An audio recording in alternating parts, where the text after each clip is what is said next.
अस्सलाम वालेकुम बच्चे, कैसे हैं सब लोग? होप सो सब ठीक होंगे। आज हम फर्स्ट ईयर की physics according to new syllabus chapter 4 का टॉपिक देखेंगे, conservative and non conservative forces. कि कंजर्वेटिव फोर्सेस कौन सी होती हैं और नॉन कंजर्वेटिव फोर्सेस कौन सी होती हैं।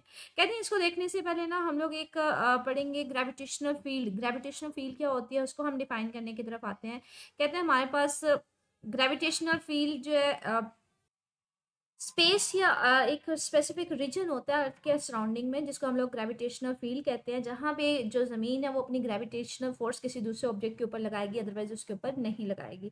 फॉर एग्जांपल हम कहते हैं gravitational field her for example ये ज़मीन है, ज़मीन के गिर्द ना एक स्पेसिफिक रीजन होती है, एक स्पेसिफिक जगह होती है।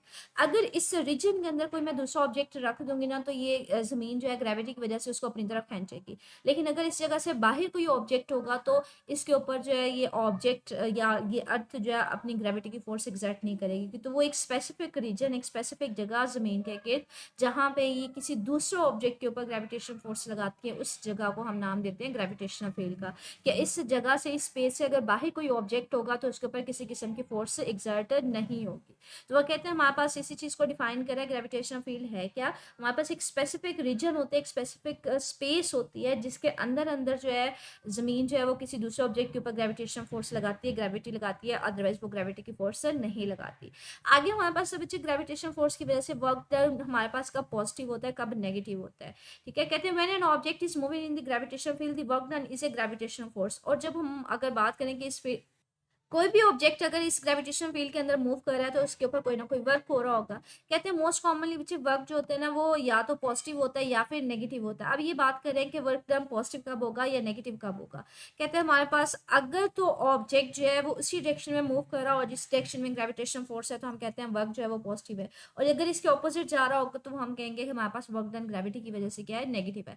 फॉर एग्जाम्पल ये देखिए, ये एक डायग्राम है कि यहाँ पे एक बॉल है। अगर ये बॉल ऊपर की तरफ आप फेंकोगे ना बच्चे, आप ऊपर की तरफ बॉल को फेंकोगे, बॉल किस तरफ मूव कर रहा होगा, ऊपर की तरफ, तो डिस्प्लेसमेंट ऊपर की तरफ होगा। लेकिन ग्रेविटी तो नीचे की तरफ होती है ना, तो इसके ऊपर जो ग्रेविटेशनल फील्ड की वजह से वर्क होगा वो क्या होगा, नेगेटिव, क्योंकि फोर्स नीचे की तरफ लगेगी, ग्रेविटी नीचे की तरफ खींचेगी अगर आप इसको ऊपर की तरफ फेंकोगे। तो इस केस में हमारे पास वर्क डन क्या होगा, नेगेटिव। लेकिन इसके कंपैरिजन में ये देखें, एक बॉल है, अगर वो नीचे की तरफ आ रही है, अब वो मूव किस तरफ कर रही है, नीचे की तरफ, तो फोर्स भी, ग्रेविटी भी नीचे की तरफ है, मूवमेंट भी, डिस्प्लेसमेंट भी नीचे की तरफ है। तो हम कहेंगे कि उस केस में हमारे पास दोनों नीचे की तरफ होने की वजह से वर्क डन क्या होगा, पॉजिटिव होगा। तो keep this to mind, work done हमारे पास नेगेटिव कब है, जब ऑब्जेक्ट जो है वो मूव करता है opposite to the gravitational field. मतलब ऑब्जेक्ट को अगर आप ऊपर फेंकेंगे, ग्रेविटी नीचे लग रही होगी, तो हम कहेंगे वर्क डन हमारे पास क्या है, ग्रेविटी की वजह से नेगेटिव है। लेकिन अगर एक ऑब्जेक्ट आई नीचे रहा है, डिस्प्लेसमेंट भी नीचे है, ग्रेविटी की फोर्स भी नीचे है, तो उस केस में हम कहेंगे कि वर्क डन हमारे पास क्या है, पॉजिटिव है। तो यहाँ पे यही बात करें, जब डिस्प्लेसमेंट और ग्रेविटेशनल फोर्स दोनों एक ही डायरेक्शन में है, जैसे मैंने एग्जांपल दिया, कोई ऑब्जेक्ट नीचे की तरफ आ रहा है तो वर्क हमारे पास क्या होगा, पॉजिटिव। लेकिन अगर इसके कंपैरिजन में अगर बात करें कि ऑब्जेक्ट है, आप उसको ऊपर की तरफ थ्रो करवाते हैं, लाइक इन दिस एग्जाम्पल, तो जब आप उसको ऊपर की तरफ थ्रो करवाएंगे तो हमारे पास उसका डिस्प्लेसमेंट वो ऊपर की तरफ जा रहा होगा, लेकिन ग्रेविटी नीचे की तरफ लगने की वजह से उसके ऊपर वर्क डन क्या होगा, नेगेटिव होगा। कहते हैं हमारे पास एक और प्रॉपर्टी भी है ग्रेविटेशनल फोर्स की। वो क्या है कि जब भी आप एक ऑब्जेक्ट को मूव करवाते हैं from one place to another place, तो वर्क डन जो होता है ग्रेविटेशनल फील्ड में या ग्रेविटेशनल फोर्स में, वो पाथ के ऊपर डिपेंड नहीं करता। कि ये हमारे पास ग्रेविटेशनल फील्ड की एक प्रॉपर्टी है कि आप अगर ऑब्जेक्ट को एक जगह से दूसरी जगह मूव करवाएंगे तो उस केस में जो वर्क डन होगा, कोई सा भी आप रास्ता अडॉप्ट कर ले, उसके ऊपर डिपेंडेंट नहीं करेगा। तो बेसिकली इसी चीज़ को प्रूव करने के लिए अगर मैथमेटिकल सारा वर्क क्या कहते हैं, सपोज करें इस डायग्राम को समझते हैं कि पॉइंट ए से आपने ऑब्जेक्ट को मूव करवाना है पॉइंट बी तक। ठीक है, अब आपने एक जगह से दूसरी जगह मूव करवाना है ऑब्जेक्ट को। अब यहाँ से ए से बी पे जाने के लिए हमारे पास तीन डिफरेंट आप पाथ अडॉप्ट कर सकते हैं। या तो आप सीधा चले फिर हाइट पे ऊपर चले जाएं, एक रास्ता ये हो सकता है। या फिर आप पहले ऊपर चलते जाएं, ऊपर चलते जाएं, फिर इस तरफ जाएं, तो दूसरा रास्ता ये हो सकता है। तीसरा ये है कि आप दरमियान में कोई टेढ़ा मेढ़ा पाथ ले लें, दरमियान में स्ट्रेट लाइन के साथ मूव कर जाएं। तो ये तीन रास्ते हैं अगर ग्रेविटेशनल फील्ड में, मतलब जमीन के गिर्द, मतलब जमीन की सरफेस के पास एक स्पेसिफिक रीजन है, अगर इस रीजन के अंदर, ये यूजुअली बच्चे काफ़ी ज़्यादा एक डिस्टेंस होता है, तो हम कहते हैं अगर इसी के अंदर हमारे पास ये काम हो रहा है कि ऑब्जेक्ट को मैं एक जगह से दूसरी जगह मूव करवा रही हूँ, तो उस केस में हमारे पास क्या है कि वर्क डन जो है वो पाथ के ऊपर डिपेंडेंट नहीं करेगा। तो वो ये कहते हैं ग्रेविटेशनल फील्ड में अगर ऑब्जेक्ट को मैं एक जगह से दूसरी जगह मूव करवाना चाह रही हूँ पॉइंट ए से बी पे, तो इसके लिए डिफरेंट रास्ते लिए जा सकते हैं। आप चाहे रास्ता 1 ले लें, पाथ 1 ले लें या पाथ 2 ले लें या फिर कोई पाथ 3 ले लें। आप कोई सा भी पाथ लेंगे, 1 लेंगे, 2 लेंगे, 3 लेंगे, जो सा मर्जी पाथ ले लें, वर्क डन जो होगा ग्रेविटी की वजह से वो सेम होगा, वो चेंज नहीं होगा। तो अब बेसिकली उसी चीज़ को प्रूव करने की तरफ आ रहे हैं कि वर्क डन जो है वो हमारे पास पाथ के ऊपर डिपेंडेंट नहीं करता ग्रेविटेशनल फील्ड में। कहते हैं कंसीडर करें an object of mass m is displaced from point 1 to n in 1 to b sorry a to b in the presence of the gravitational field. एक ऑब्जेक्ट है जिसको आप a से पॉइंट b पे लेके जाना चाह रहे हैं और इस सारे में आपके पास ग्रेविटी एक्ट कर रही है। तो कहते हैं हमारे पास in this case the gravitational force, और याद रखिए कि ग्रेविटेशनल फोर्स किसके इक्वल होगी, ग्रेविटेशनल फोर्स आप यहाँ पे लेंगे मास के, उसके वेट के इक्वल लेंगे, ठीक है। तो कहते हैं वर्क डन जो है हमारे पास, अब हमने 3 डिफरेंट पार्ट्स के जरिए वर्क डन मालूम करना है, पार्ट 1, पार्ट 2 और पार्ट 3, और हम चेक करेंगे तीनों में वर्क डन की वैल्यू सेम होगी। तो वो कहते हैं सबसे पहले तो हम लोग मालूम करते हैं ग्रेविटेशनल फोर्स हमने फाइंड आउट करनी है, ये वर्क डन हमें फाइंड आउट करना है along the path first A से डी और डी से बी, मतलब ए डी बी आपके पास टोटल फर्स्ट पाथ है। कहते हैं इसके लॉन्ग आप वर्क डन निकालेंगे। तो कहते हैं यहाँ पे अगर मैंने वर्क डन निकाले ना तो आप इसको दो हिस्सों में डिवाइड करें। पहले आप वर्क डन निकालें फ्रॉम ए टू डी तक, फिर आप वर्क डन निकालें डी से बी तक। तो कहते हैं इसको दो हिस्सों में डिवाइड करें, वर्क डन पहले ए से डी तक निकालें, फिर वर्क डन निकालें फ्रॉम डी टू बी। बच्चे अब जरा देखें, पहले यहाँ पे ये देखिएगा बच्चे, यहाँ से जो हाइट है ना टोटल, उसको मैंने एज का नाम दे दिया। पहले हम वर्क डन निकालते हैं फ्रॉम ए टू डी। आप ऑब्जेक्ट को मूव करवाएंगे, मतलब ए से डी की तरफ पहले ऑब्जेक्ट को मूव करवा रहे हैं। तो ये ऑब्जेक्ट जा रहा है किससे, ए से डी की तरफ, तो डिस्प्लेसमेंट किस तरफ है, आगे की तरफ। लेकिन किसी भी पॉइंट पे बच्चे वेट फोर्स की डायरेक्शन क्या होती है, ग्रेविटी या वेट फोर्स हमारे पास क्या होती है, डाउनवर्ड में। अब ये देखिए बच्चे, हमारे पास डिस्प्लेसमेंट और इसके दरमियान एंगल कितना, वेट फोर्स के दरमियान। हमारे पास वर्क डन डिफाइन कैसे होता है, वर्क डन ऐसे नहीं डिफाइंड होता, force F D cos theta. अब हमारे पास वेट फोर्स बच्चे नीचे की तरफ है, डिस्प्लेसमेंट आगे की तरफ है, तो हमारे पास एंगल कितना है, 90 डिग्री। कॉस 90 बच्चे जीरो होता है, तो इसलिए ओवरऑल वर्क डन हमारे पास ए से डी तक क्या होगा, वो जीरो होगा, ठीक है। अब आपने वर्क डन निकालने की ए से डी तक वर्क डन आपके पास जीरो है, क्योंकि वो बता रहा है कि वेट फोर्स जो है वो परपेंडिकुलर, परपेंडिकुलर का मतलब है यहाँ पे एंगल 90 डिग्री है, इसलिए कॉस 90 जीरो होने की वजह से आपके पास यहाँ से ए से डी तक आपके पास वर्क डन क्या हो जाएगा, जीरो हो जाएगा। अब आपके पास यही फार्मूला है, लेकिन आपने फाइंड आउट क्या करना, अब आपने वर्क डन निकालना है जब ऑब्जेक्ट डी से बी की तरफ मूव करेगा। तो बच्चे ये देखें, ऑब्जेक्ट किस तरफ जा रहा है, ऊपर की तरफ, तो डिस्प्लेसमेंट की डायरेक्शन किस तरफ है, ऊपर की तरफ, ठीक है। और कितना डिस्प्लेसमेंट तक जाएगा बच्चे, मैंने उसको हाइट का, एज का है, ठीक है। टोटल यहाँ से यहाँ तक का डिस्प्लेसमेंट मैंने उसको एज का है। ऑब्जेक्ट ऊपर की तरफ जा रहा है, लेकिन वेट फोर्स किस तरफ लग रही होती है, वेट फोर्स तो नीचे की तरफ लग रही होती है, दोनों ऑपोजिट हैं। तो बच्चे यहाँ पे कॉस 180 डिग्री होगा, कितना एंगल होगा, 180 डिग्री। तो कॉस 180 बच्चे -1 के इक्वल होता है, तो ये आ जाएगा -FD के इक्वल आ जाएगा ये। अब यहाँ पे फोर्स क्या होती है बच्चे, वेट फोर्स है, तो माइनस उसी तरह से वेट फोर्स, फोर्स की जगह mg आ जाएगा, और डिस्टेंस यहाँ से यहाँ तक वो कितना, इस हाइट के इक्वल करेगा, तो ये -mgh आ जाएगा। मतलब f की जगह mg और d की जगह h, तो ये कितना ट्रैवल करेगा, -mgh। वो यहाँ पे यही कह रहा है कि हमारे पास डायरेक्शन ऑफ mg जो है वो ऑपोजिट है डिस्प्लेसमेंट के, डिस्प्लेसमेंट नीचे की ऊपर की तरफ जा रहा है, मतलब ऊपर, और वेट फोर्स किस तरफ है, नीचे की तरफ। तो हमारे पास ओवरऑल अलोंग दी पाथ 1 अगर आप जा रहे हैं, ऑब्जेक्ट को ए से बी पे लेके जा रहे हैं, पहले ए से डी पे, डी से बी, तो आपने उसको दो हिस्सों में डिवाइड किया, पहले ए से डी पे मालूम किया था, फिर डी से बी पे। तो हमने ए से डी पे देखा था, आपके पास वर्क डन जीरो था, और डी से बी पे देखा हमारे पास mgh था। तो टोटल वर्क डन पाथ 1 के अलोंग कितना आया, -mgh। इसी तरह से अब हम लोग वर्क डन निकालेंगे अलोंग दी पाथ 2।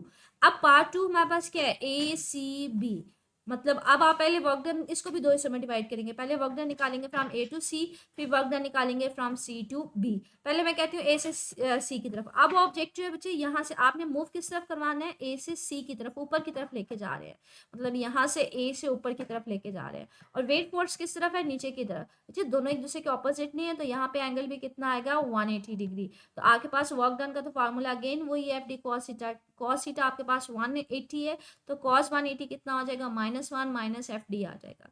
अब वेट फोर्स नीचे की तरफ है, तो इसकी जगह mg आ जाएगा। तो यहाँ से यहाँ तक, ए से सी तक, वो टोटल डिस्टेंस होगा वो हाइट के इक्वली ट्रैवल करेगा ना, तो इसकी जगह डी की जगह बच्चे आप एच लिख लेंगे। तो हमारे पास work done from A to C कितना आ जाएगा, -mgh। अब आपने वर्क डन निकालना है फ्रॉम सी टू बी। अब सी टू बी से निकालते हुए बच्चे ऑब्जेक्ट किस तरफ जा रहा है, आगे की तरफ, ठीक है, डिस्प्लेसमेंट आगे की तरफ है, और वेट फोर्स किस तरफ है, वो डाउनवर्ड में है। तो बच्चे वेट फोर्स और डिस्प्लेसमेंट एक दूसरे के परपेंडिकुलर नहीं है 90 डिग्री। कॉस 90 कितना होता है, तो यहाँ से सी से बी पे जाते हुए आपके पास वर्क डन क्या आएगा, जीरो आएगा, लेकिन ए से सी पे जाते हुए किसके इक्वल आएगा, माइनस एम जी एच के इक्वल। तो ये देखें, ये भी हमारे पास जब पार्ट टू अडॉप्ट कर रहे थे तो हमने इसको दो हिस्सों में डिवाइड किया था। पहले हमने वर्क डन निकाला ए से सी तक, जब हम नीचे से ऊपर जा रहे थे कॉस 180 डिग्री की वजह से ये माइनस एम जी एच आ जाएगा, और सी से बी पे हमारे पास क्या होगा, जीरो होगा। तो टोटल वर्क डन क्या होगा, पहले ए से सी से बी, ए से सी तक आपके पास माइनस एम जी एच है और सी से बी पे जीरो है, तो टोटल हमारे पास माइनस एम जी एच ही आया। तो हमने देखा, हमने वर्क डन निकाला अलोंग दी फर्स्ट पाथ, फिर अलोंग दी सेकेंड पाथ, तो हमने दोनों में देखा ओवरऑल टोटल वर्क डन हमारे पास किसके इक्वल आया था, माइनस एम जी एच के। आगे हम अब फाइंड आउट करेंगे वर्क डन, ये जो हमारे पास थर्ड पाथ है, जो यहाँ पे टेढ़ा मेढ़ा सा पाथ है, इसके अलोंग इसको फाइंड आउट करेंगे।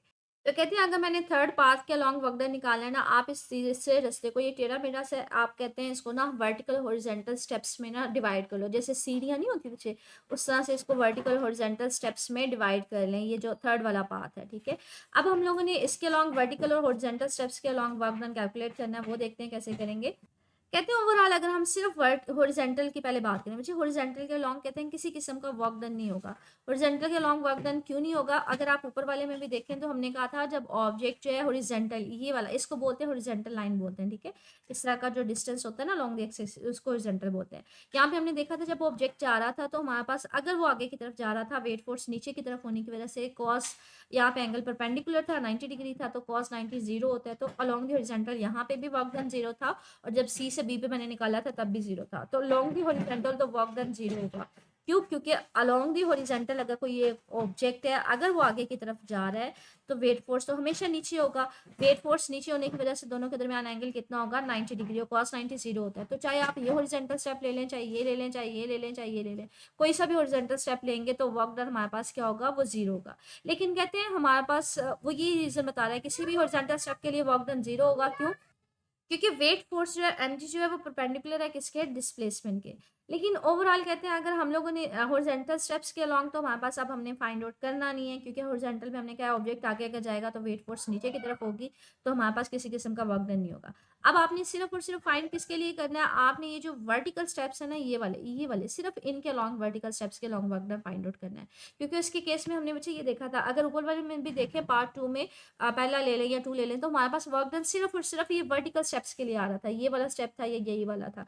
इसी तरह से कहते हैं हमारे पास यहाँ पे भी वर्टिकल स्टेप्स के अलोंग वर्क डन आएगा। अब हमने उसको कैलकुलेट करना है। अच्छा, ये हमारे पास सारे के सारे छोटे छोटे वर्टिकल स्टेप्स के लिए वर्क डन कैलकुलेट करेंगे। फॉर एग्जांपल ये छोटा सा पहला स्टेप है, इसको डेल्टा वाई वन बोल दिया, ये सेकंड है, इसको वाई टू बोल दिया, इसको वाई थ्री बोल दिया, इसको वाई फोर बोल दिया, अप टू सो ऑन, इसको वाई एन बोल दिया। तो सारे वर्टिकल स्टेप्स ये देखें, इन सबको ऐड किया हुआ है। अब कहते हैं सारे वर्टिकल स्टेप्स के लिए आप क्या करेंगे, पहले वर्क डन निकालेंगे। बच्चे ऑब्जेक्ट को अगर मैं किसी भी वर्टिकल स्टेप के लिए किस तरफ लेके जा रही हूँ, ऊपर लेके जा रही हूँ, ठीक है, और वेट फोर्स किस तरफ है, नीचे की तरफ है, तो 180 एंगल डिग्री होने की वजह से यहाँ पे हमारे पास क्या होगा, ये नेगेटिव होगा। तो यहाँ पे ये कह रहे हैं कि all the delta y elements are negative, मतलब ऑब्जेक्ट ऊपर जा रहा है, ऊपर उसको लेके जाना चाह रहे हैं, और हमारे पास वर्क वेट फोर्स किस तरफ है, नीचे की तरफ है। तो जो प्रोडक्ट आएगा एम जी का और डेल्टा वाई का, वो क्या आएगा, वो नेगेटिव आएगा।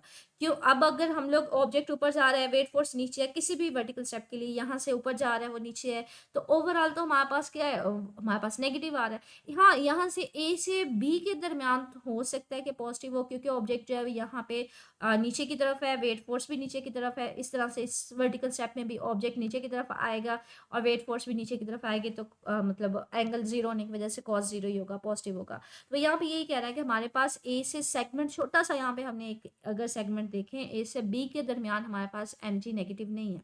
क्यों नेगेटिव नहीं है, क्योंकि वेट फोर्स भी नीचे की तरफ है और वो मूव भी नीचे की तरफ कर रहा है। लेकिन ओवरऑल जो बच्चे हमारे पास हाइट है, वो तो ऊपर ओवरऑल ऊपर की तरफ जा रही है ना, तो ओवरऑल नेगेटिव है।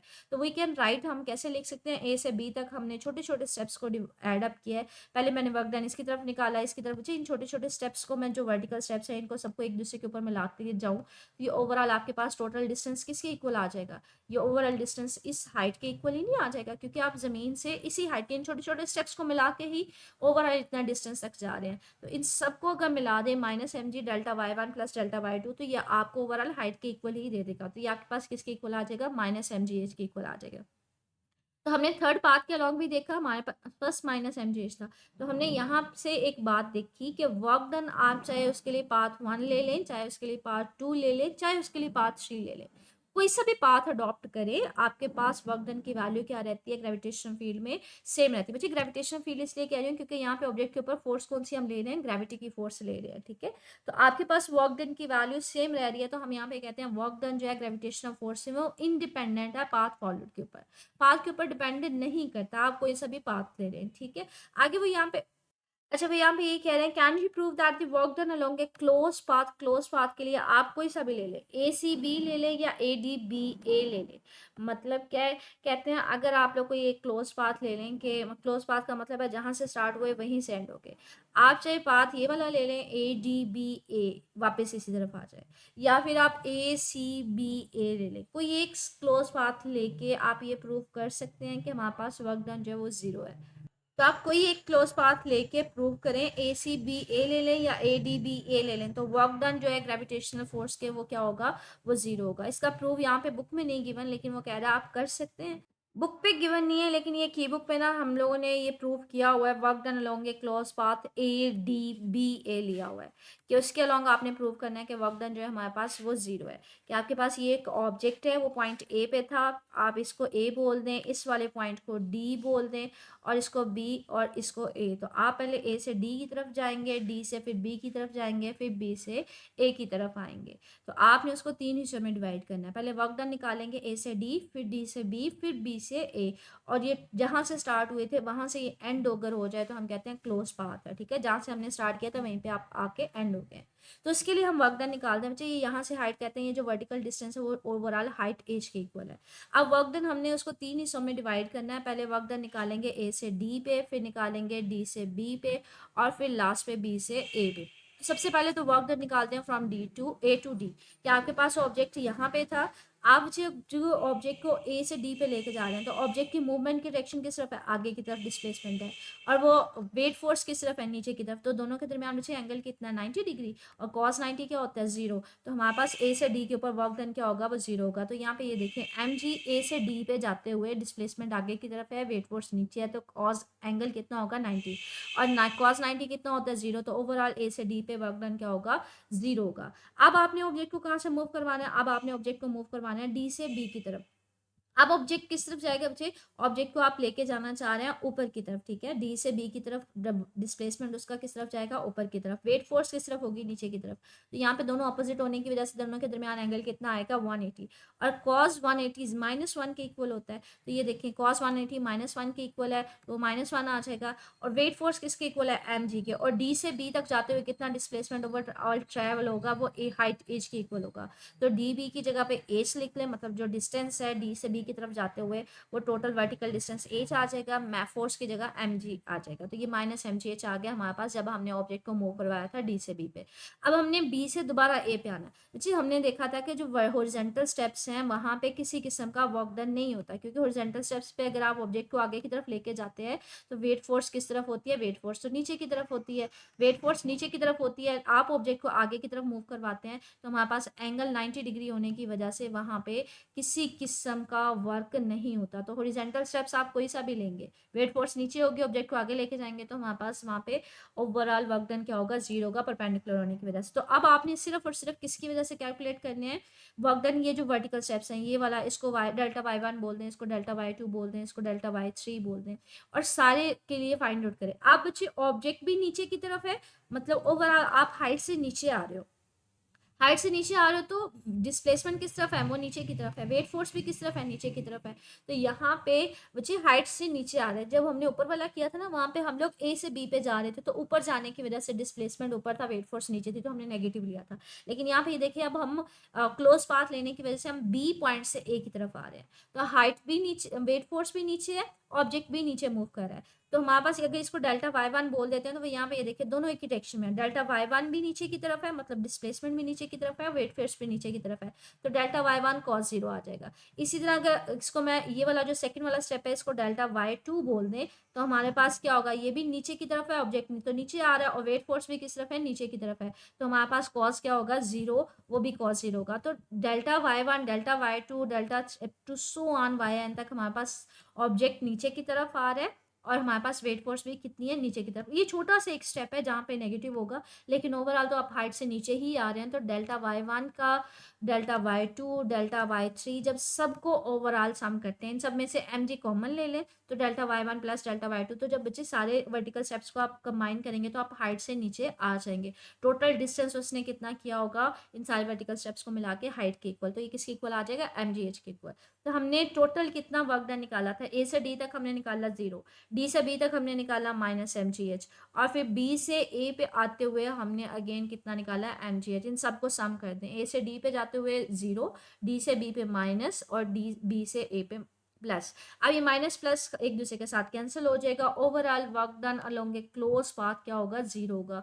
कि आपने एक क्लोज पाथ लिया था ए से बी, डी, डी से बी, बी से ए, तो आपने देखा इस क्लोज पाथ में ओवरऑल वर्क डन की वैल्यू क्या थी, 0 आई थी। तो इसी चीज को हम कह रहे हैं कि डेफिनेशन है यहाँ पे कंजर्वेटिव फोर्स की, कि अगर वर्क डन जो है किसी फोर्स के जरिए वो बिटवीन टू पॉइंट्स, वो अगर पाथ इंडिपेंडेंट है, पाथ के ऊपर डिपेंड नहीं करता, या फिर किसी क्लोज पाथ में, ग्रेविटी के केस में हमने देखा था क्लोज पाथ में वर्क डन की वैल्यू 0 थी, तो उस फोर्स को हम नाम क्या देते हैं, कंजर्वेटिव फोर्स। तो दो तरह से हमने डिफाइन किया है, या तो हमारे पास पहला केस है कि पाथ इंडिपेंडेंट हो, आप एक पॉइंट से ए से पॉइंट बी पे जा रहे हैं, आप कोई सा भी पाथ ले लें, आपके पास वर्क डन की वैल्यू क्या आएगी, सेम आएगी, तो उसको हम फोर्स को कहते हैं कंजर्वेटिव फोर्स है। या फिर आप एक क्लोज पाथ ले लें, आप ए से डी पे जाएं, डी से बी पे जाएं, बी से दोबारा ए पे जाएं, एक क्लोज पाथ लें ग्रेविटेशनल फोर्स में, अगर वो क्लोज पाथ में वर्क डन की वैल्यू 0 आए तो हमारे पास वो भी क्या होगी, कंजर्वेटिव। तो कंजर्वेटिव के लिए दो कंडीशंस है, या तो पाथ इंडिपेंडेंट हो एक पॉइंट से दूसरे पॉइंट पे जाते हुए, या फिर लॉन्ग एक क्लोज पाथ हमारे पास वर्क डन की वैल्यू क्या हो, 0, मतलब पाथ इंडिपेंडेंट हो या फिर लॉन्ग क्लोज पाथ क्या हो, 0।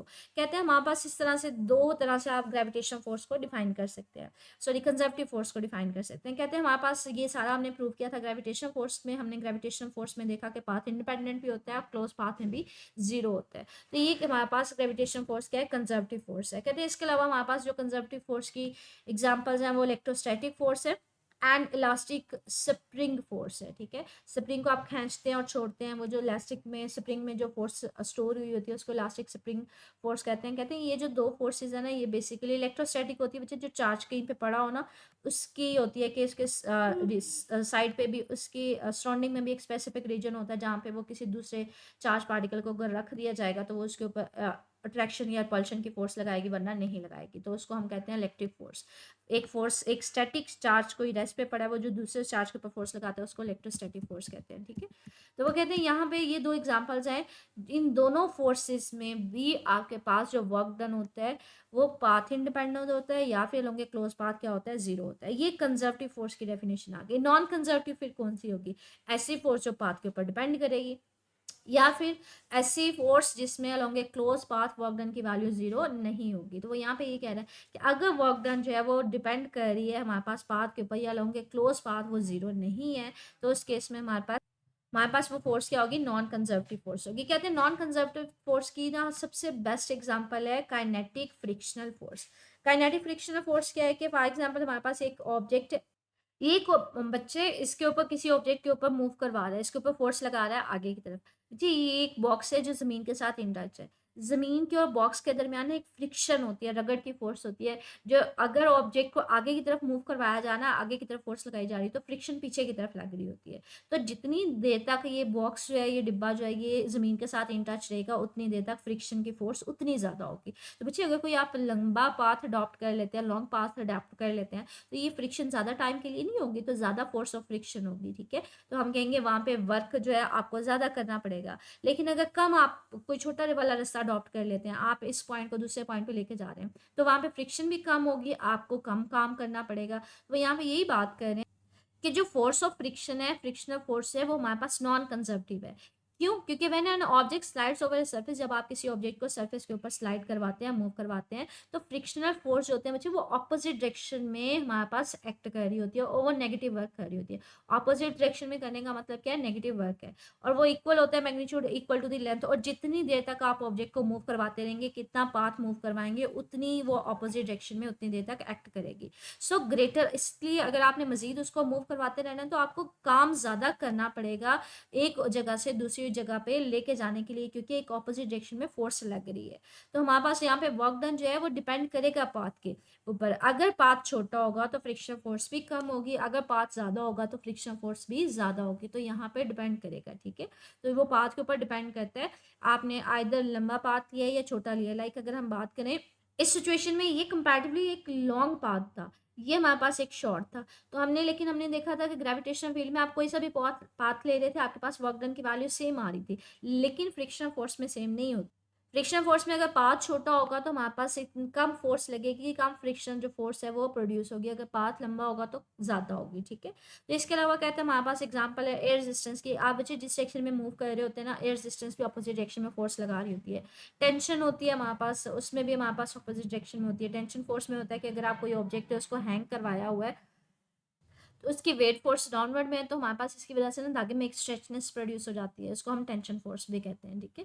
वो भी हमारे पास नॉन कंजर्वेटिव में आती है। नॉर्मल फोर्स भी, नॉर्मल फोर्स होती है कि अगर कोई एक टेबल के ऊपर कोई बुक पड़ी है, तो अगर बुक का वेट फोर्स नीचे की तरफ है तो टेबल जो होती है इसके ऊपर ऑपोजिट डायरेक्शन में एक फोर्स लगा रही होती है ऊपर की तरफ, तो हम उसको नॉर्मल फोर्स कहते हैं। वो भी हमारे पास नॉन कंजर्वेटिव है। इसके अलावा प्रोपल्जन ऑफ रॉकेट, के रॉकेट जब ऊपर की तरफ जा रहा होता है तो वो भी हमारे पास एक नॉन कंजर्वेटिव फोर्स है। अच्छा, ये मोस्ट कॉमनली बच्चे 2 नंबर का शॉर्ट क्वेश्चन आ जाता है, define conservative and non conservative forces and write down their examples. तो आपने कंजर्वेटिव की ये डेफिनेशन लिखनी है कि वो पाथ इंडिपेंडेंट होती है या long close path work done की वैल्यू 0 होती है। नॉन कंजर्वेटिव में हमारे पास वो पाथ डिपेंडेंट होती है और वर्क डन की वैल्यू लॉन्ग क्लोज पाथ भी 0 नहीं होती। इसके एग्जाम्पल में कोई एक आदि लिखते हैं, इलेक्ट्रोस्टैटिक या इलास्टिक स्प्रिंग सिस्टम, और इसके एग्जाम्पल में भी कोई एक आप लिख सकते हैं, एयर रेजिस्टेंस, नॉर्मल फोर्स या प्रोपल्जन ऑफ रॉकेट। अच्छा, ये जो इसके एग्जाम्पल्स है ना बच्चे, ये एमसीक्यूज में लैदा से भी पूछ लिए जाते हैं। Electrostatic force is the example of conservative और non conservative, third fourth option and so on. तो ये लेट से शॉर्ट क्वेश्चन पूछा जाता है, ठीक है। ओवरऑल बच्चे ये लॉन्ग क्वेश्चन है। Prove that work done in A gravitational field is path independent, इस तरह से एक स्टेटमेंट आ जाती है। तो आपने ये वाला सारा लॉन्ग क्वेश्चन इसको अटेम्प्ट करना है। इसके अलावा डेफिनेशन ये भी शॉर्ट क्वेश्चन आ जाता है, when will be the work done positive और नेगेटिव। तो इस केस में भी हमारे पास शॉर्ट क्वेश्चन बन जाएगा। तो इसमें आप ये बताएंगे कि अगर डिस्प्लेसमेंट और वर्क डन दोनों एक ही डायरेक्शन में है तो हमारे पास वर्क डन पॉजिटिव होगा, अदरवाइज वो नेगेटिव हो। ग्रेविटेशनल फील्ड की भी आपके पास डेफिनेशन पूछ ली जाती है। लाइक ये देखें, ये शॉर्ट क्वेश्चन, लॉन्ग क्वेश्चन है। कंप्रिहेंसिव डिफाइन कंजर्वेटिव फील्ड, तो पहले आपने कंजर्वेटिव फील्ड की डिफाइन करने है कि वो पाथ के ऊपर डिपेंड नहीं करता और long close path work done is equal to 0 किसी एक तरह से। तो वो यहाँ पे यही बता रहा है, show that the gravitation field is a conservative field. तो आज का लॉन्ग क्वेश्चन इसमें आ जाएगा जिसमें आप प्रूव करेंगे पाथ इंडिपेंडेंट। अच्छा, एक टाइम पे अगर आप वो स्पेसिफाई नहीं कर रहे ना कि आपने पाथ इंडिपेंडेंट वाला करना है या क्लोज पाथ वाला करना है, तो आप सिर्फ एक ही करेंगे, आप सिर्फ उसको पाथ इंडिपेंडेंट के जरिए शो करके उसको बता देंगे कि अच्छा वो पाथ के ऊपर डिपेंड नहीं करता इसलिए वो कंजर्वेटिव है। अगर वो यहाँ पे स्पेसिफाई करता है कि अलोंग ए क्लोज पाथ वो 0 है, तब आप लिखेंगे, वरना अलोंग ए क्लोज पाथ लिखने की जरूरत नहीं है, ठीक है। ये देखें, ये 4.1 शॉर्ट क्वेश्चन है। When will you say the force is conservative, give two condition. दो कंडीशंस क्या थी हमारे पास, या तो along a close path work done is equal 0 होना चाहिए, या फिर हमारे पास क्या होना चाहिए, पाथ इंडिपेंडेंट होना चाहिए। तो जो कंजर्वेटिव फोर्स की डेफिनेशन है वो इसमें लिख देंगे, ठीक है। आगे हमारे पास है, कहते हैं why work done against friction is non conservative. वो मैंने आपको बता दिया कि जितनी देर तक आप उसके ऊपर फोर्स लगाएंगे तो फ्रिक्शन फोर्स होती है, ऑपोजिट डायरेक्शन में लगने वाली फोर्स होती है, तो वो उतनी देर तक उसके ऊपर एक्ट करेगी। तो ये पाथ के ऊपर डिपेंड करता है। इसका आंसर एग्जैक्टली देख लेते हैं। तो ये देखिए, ये हमारे चैप्टर का लास्ट पैसेज है कि जब हमने पढ़ा था कि काइनेटिक फ्रिक्शन जो है वो एक नॉन कंजर्वेटिव फोर्स है। क्यों? क्योंकि जब ऑब्जेक्ट को आप स्लाइड करते हैं किसी ऑब्जेक्ट के ऊपर, तो काइनेटिक फ्रिक्शन एक्ट जो फोर्स होती है, फ्रिक्शन की फोर्स होती है, वो अपोजिट इन मोशन जो है वो एक्ट कर रही होती है, नेगेटिव वर्क कर रही होती है, ठीक है। और हम उसको कहते हैं जितना ज़्यादा आप करेंगे, ऑब्जेक्ट को स्लाइड करवाएंगे, उतनी देर तक फ्रिक्शनल फोर्स एक्ट करेगी, उतना ज़्यादा वो वर्क डन करेगी। तो इसलिए हम कहते हैं वो डिपेंड करेगी पाथ के ऊपर कि आइदर पाथ लॉन्गर है या शॉर्टर है। तो ये पाथ के ऊपर डिपेंड करती है, ठीक है। इसके अलावा वो लॉन्ग एक क्लोज पाथ भी वो 0 नहीं होती, इसलिए हम कहते हैं वो हमारे पास क्या है, नॉन कंजर्वेटिव है, कि वो पाथ के ऊपर डिपेंड करती है।